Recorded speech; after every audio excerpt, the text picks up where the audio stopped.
Today we're doing section 12.4, which is life insurance combined with investments. Now, honestly, you could do this policy on your own. You could get a term life insurance and do your own IRA and work with it. But some people do not want to take the time to do this, and so they go with a plan that is a life insurance combined with investments. And it's called a universal policy. And basically, what makes this universal policy different than a whole life insurance is that these rates vary with the economic conditions. Remember, with a whole life, you basically locked in everything the time that you signed your contract. So your rates and everything would stay the same through the whole entire life of that investment of the contract for life insurance. So this one is actually dependent on the market of what's going on. Now, you get interest that is applied to you every month with this plan, and that these funds, the interest, is going to pay for your costs that go to your term life insurance, okay? Now, something new with this plan is we have a term called loading. And loading is basically the administration fee that is given to your broker basically to do your investments for you. So we're going to be using this chart today, section table 12.4 on page 463. And basically it is for a $1,000 term, try $100,000 universal life insurance plan for a male, and the terms go up to a 20-year life of this policy, okay? Now we've got to notice a few things about this. It's a little bit different. Here we have our accumulated premium, so adding up what it would cost during that time. We also have a term premium. This is for your term insurance, okay? Here's loading. Remember, this was your administration fee. So we've got to take that into account. Then we have cash value at 5%. So you have a choice when you do this universal life insurance. Do you want to go with a 5% cash value return, a 7%, or a 9%? And that changes your fees. But this is the outcome that we have. So we have to be careful when we're using this chart. Now, on top of it, because we're dealing with term life insurance, we also are going to be using the chart on page 453. And this was our one for term life insurance. And remember, this one dealt with annual, 10-year renewable, and 20-year. And then you had your age here. Okay, because we're dealing with term life insurance, remember, this is for a male, $100,000. It's by 1,000 increments. Okay, so if it asks us for a female, remember we have to subtract 5 years from the age. Okay, and we'll use that male age for this. Okay, and we will be buying insurance by $1,000 increments. And so, and remember, this is for the first 100,000, we have the rate, and then we have anything above, we use a lower rate. So this is what you did a couple days ago with term insurance. So we're going to be going back and forth between the two. So this section, really pay attention to what they're asking so you know which chart to go with. Okay, so to understand this, the investment part of it is they are going to be using an IRA. And basically our book is just going to assume, to make it easy for you, that you're going to have a $2,000 output or investment that you'll make yearly off from this IRA. So let's get started and let's look at some of these examples here. Okay, so here's our first example. And basically what it's asking us is we're going to have, remember how we had with our universal cash back at 5%, 7%, and 9%? Well, this one's asking at a 5% with a plan at a 5%. How long does it take for cash value of $100,000, which is our normal plan, if it was issued at age 30 to exceed the accumulated premiums? Okay, so basically that age 30, we're not going to really worry about. Okay, what we're really truly looking at is at what does my accumulated premiums when does it get lower than my 5%? So basically how many years do I have to have this plan for my actually to make enough cash that it will exceed all my costs for the plan? So what I'm going to do is go down, and basically you're going to use your two fingers. You're going to use your one finger and follow down the cumulative column, and then we're going to look at our cash value. And what I'm looking for is when this row gets bigger than my cumulative. That is the year when we basically break even. So they're asking, when does this 5% get bigger than my premiums? And I follow it down and I get to year 9. My cumulative premiums are at $18,000, and my 5% cash value here is at $18,369. So I broke even at year 9 is what this is basically asking. Okay, so let's go ahead and we'll go to the second example. Okay, the second example says how much of the annual premium for year 15 of this $100,000 universal plan goes towards the savings. Okay, so what we're going to do is we have to first go ahead and add our premiums. Okay, and we're going to remember we're the universal. I've got some loading fees, which remember are the administration fees. So it says at year 15, we're at the 15-year plan. So where did I get this total? Well, I went to the year 15. I looked for my term premium, which was $236, and then my loading fee here was $240. So that was the first step, was I had to add them together. End up with $476. Now, remember, with these plans, we figured that we're making about $2,000 a year off from our IRA. So I'm going to take that cost that I just found for my terms and my loading and subtract it. Remember, we're using our payoff of what we have from investing to pay for our term insurance. So that's what I'm doing, is taking the payoff, what I made from my investment, subtracting my fees. And I find out that I end up with $1,524 that I actually made with this policy. So that was another example. Here we have another example to work with, okay? How does this work in a real life situation? And so here we have our example 3, and it says the Woods family has $1,800 per year to spend on this universal life policy. What they're going to do is they're going to divide their budget so that part of it goes to the premium and part of it goes into the investing. And so they tell us here in this problem how much of their budget is going to what. So we want to know what type of policy that they can purchase. Okay, they tell us a little bit more here that Mr. Woods is 35, and this is important because remember we're dealing with term insurance, so we need to know the age. Also, because we're investing, we need to know the 12% interest rate that we're going to use here. So we're going to take all this information and figure out what we need to do. So the first thing is we need to find out how much is actually going to go to the insurance company for policy, not for the investing part, but just for paying the premiums and stuff. And we found that in the problem here, it says they divided the budget so that 20% goes to the premium. So I turned my 20% into a decimal, and I multiplied that by how much they had budgeted. So 20% of my budget is $360. So I know $360 is going to that insurance, okay? Now I'm going to flip it over here and continue on with the problem. And so now we go to step 2. So I've taken the part of what is for my term insurance. Now I need to find out how much is for my investing, or what is my loading, okay? And in the problem there, it said 12% of it. So I'm going to go ahead and take 12% times the budget amount, and then I subtracted it from that 360. That was the amount of my premium, okay, for my insurance. And I find out that I have $144 that I am going to work with now at buying more insurance, okay? So remember, our standard term insurance comes in $100,000.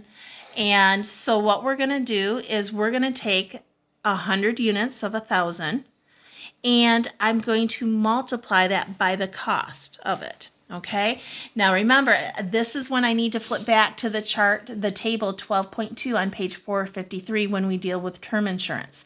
Now this is where I need to use the age that, remember, the guy is 35 years old. So I go to where the age is 35, I find out how much I'm working with, and it says that he wants to have an annual insurance. So I noticed that the cost is $1.32 when I follow it across for the premium. So I take my 100 units, multiply it by $1.32, and I find out it cost me $132 for my insurance. Just making sure that I have enough, I'm going to subtract that 144 from 132. And I said that backwards, sorry, but I find out that I have $12 left with.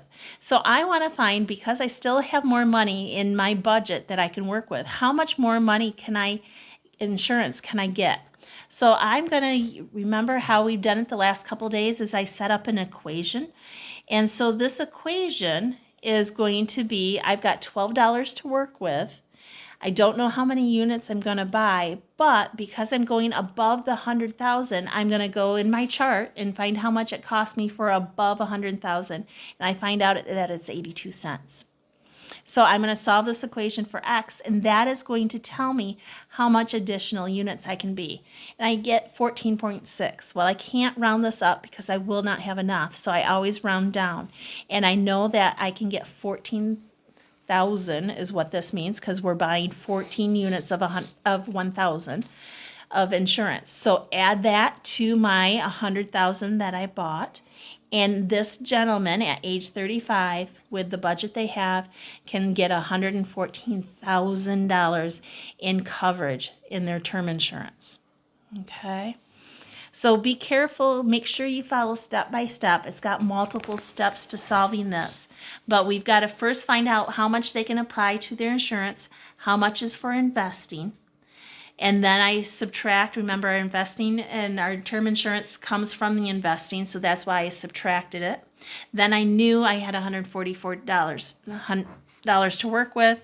I found out how much of the standard I could get, and then I found out how much extra.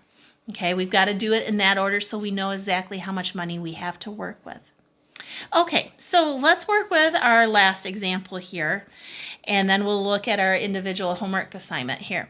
So this last one is a little bit looking at the investment part of it. And so it says we want to find the investment payment and the cash value of an IRA with $150,000 worth of 20-year term insurance, okay? And it says assume the investment portion is earning 10%, and we're going to go back, remember to use our table on page 453. Gives us a little bit more information that we're going to use the premium rate for a 40-year-old female. So remember, since it's female, we've got to subtract 5, and we're going to use the male 35. And then she has an annual budget of $2,000 to work with, and she wants an 8-year policy here for 8 years. So we're going to go ahead and we're going to work with this step by step to see where to begin with. And the very first thing is I need to find how much my term insurance is going to be. Okay, so we're going to go to page 453 and look at it. Now, she wants $150,000 worth. So that means we're going to have $100,000 of the standard rate and then I've got to buy $50,000 more at the additional rate. Okay, and so there is the rate for the 35 male. For this, remember, we've got to subtract the 5, and I find that it's $1.76. Multiply that by my 100 units. Here's the cost for the extra, and it was $1.26. And don't forget, every term insurance, we have a $60 annual fee. I have to add that in. So she finds out that her term insurance is going to cost her $299. Okay, now that I know her cost, now remember, I'm going to subtract that from my IRA. Now we're just, to make it easy, our book is using $2,000. And so remember that our amount that comes from our term insurance is going to be subtracted from what we make in our investment. So 2,000 minus 299, I find out that my investment payments are $1,701. Okay, now we want to find out how much is this going to make. So I'm going to use my equation for investing, and this is where the rest of the information from my equation comes in. Now it says 10% and it's per year. So 10% is 0.10. I'm doing it bi-yearly, so my I that I'm going to use is 0.1. We normally do it by monthly payments, but we're looking for 1 year total, so that is why there's a 1. Now our N is going to be 8 because we're dealing with 8 years in our policy. Okay, so now I'm going to go ahead and put that into my equation. Remember, my R is going to be what was left over from my my RA, what I made, and this is how much money I can invest per month, is my 1,701. Put it into the equation, let your calculator do the work for you, and we find out that we can make $19,452.45 with the saving plan part of this universal plan. Okay, so how do you work with all of this in your homework problems? Okay, so I broke this down for you since I'm not there to help you in the classroom here, but looking at problem 1, it's basically just like we did in our first example, where they wanted to see at what point did the 5% cash payout value get bigger than my accumulated premiums and stuff. And so I used my fingers, went down, and the point where my 5% got larger was at year 6. Okay, and then it said what was that dollar amount, and it would have been the $11,236. Okay, problem number 6 asks us to do, let me get to the right page here. Problem number 6, then the instructions say use table 12.4, which is just the page over. It says find the amount of each premium that goes to the investment portion of the 100,000 universal life policy. So basically what I have to do is in the table, it says at 5 years. So you're going to look at 5 years and figure out what the accumulated premiums are. And the accumulated premiums was at year 5, $130. And then remember, I have my loading fee. I have to include that, which was $240. I'm going to go ahead and subtract that amount from my 2,000, and I know I have 1,630 that I can do the investing with. Okay, now you get to the next part, and you've got some actual real-life story problems on 11 and 12. 11 and 12 are just like the examples one that we did in our book here. And then we get to problem 13. We have the new table to work with. Problem 13 is asking us to work step by step to find the amount, like the example that we did here. So the very first thing was I had to find the percent, 20% that it told us that we were investing in the story problem. It says that in the instructions says find the amount of universal life insurance that can be purchased for each budget of the insurance. If 20% goes to the insurance, 80% goes to the loading, and 12 including the policy fees. Okay, so here was the 20% to go to my insurance. So I needed to take 20% times my budget, and I know I have $328 to work with. Now from that, I'm going to find out how much is for the policy fee, which was 12%. So I take my 328, subtract 12% of my budget, and I find out I have $131.20 to work with. Now I'm going to go to my life insurance, and I got to go back to the table and in section 2, and I find that for this gentleman who is 20 years old, I find that in the chart there, it's going to cost him $1.18 for the first $100,000 of coverage. Okay, and I find that's $118. Okay, subtract that from my $131.20, and I find out that I've got $13.20 left to work with. So I want to know how much extra coverage I can do. So this is when I use my equation. I look up for the extra fees and I notice that it's 68 cents times X, because I'm trying to find out how much, and here's my $13.20 that I have left to work with. Solve for X, and I get 19.41, which means that I can only get $19,000 of coverage. Add that to my 100,000, and this gentleman has 119,000 coverage. Okay, then you have problem 17 in the last problem there that you have to work with. That is exactly like example 4 that I went through during our notes time. So follow those step by step and you should be fine. Have a good day.